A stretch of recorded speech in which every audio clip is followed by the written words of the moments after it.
Jessica stepped out of the motel room just as the sun dipped behind the skyline, staining the sky with a dim golden hue.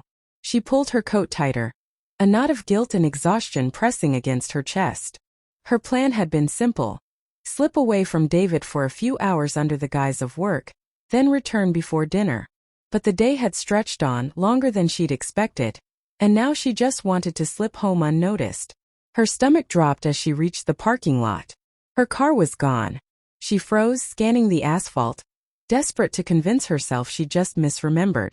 But no, her car had been stolen. Panic surged, icy and relentless. Hands trembling, she dialed the police, her voice carefully measured, masking the storm inside. Even as she spoke, a nagging fear whispered, maybe fate had caught up to her. She flagged down a taxi and sank into the back seat, shrouded in silence, replaying the day's lies, the invented meeting, the deceptive text, the strange smile she'd worn like armor. They pressed down on her, a mountain of consequences she could no longer ignore. Returning home, the house lay cloaked in shadow. The porch lights, normally aglow, were dark. David always left them on when he expected her late. Her heart thumped as she unlocked the door and stepped inside. David! Her voice barely rose above a whisper. Silence. The hallway felt foreign, hollow. Picture frames were gone, including the wedding photo by the staircase.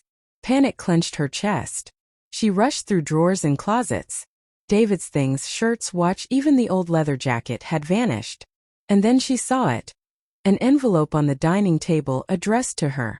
Her fingers shook as she tore it open. Inside lay her car key and a letter. Jessica sank into a chair, the envelope trembling in her hands. She read, "Jessica, I've uncovered everything. The motel, the other man, the lies. Your car's GPS betrayed you today. I had it towed while you were in that room. Consider this my goodbye. Your car is at your mother's in Tucson. Face her, face yourself when you're ready." Tears blurred her vision. The sting wasn't just in being discovered. It was in the quiet calm of David's words. He hadn't raged. He hadn't destroyed. He had simply walked away, leaving her to confront the truth alone. She ran to the bedroom, hope flickering.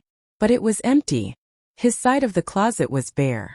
On the pillow lay his wedding ring, carefully placed, a final gesture of grace. She sank to her knees, clutching it, her cries echoing through the hollow house.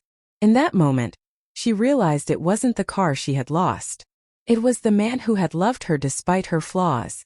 The guilt she buried rose like a wave, drowning her in the truth she could no longer deny. Later, she sat by the window rereading the letter. No anger, only finality.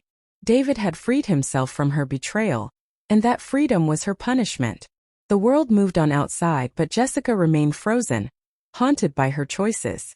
Her car awaited at her mother's, but her marriage, her peace, her future, they were gone. And for the first time she understood. The worst loss wasn't material. It was the crushing weight of her own actions.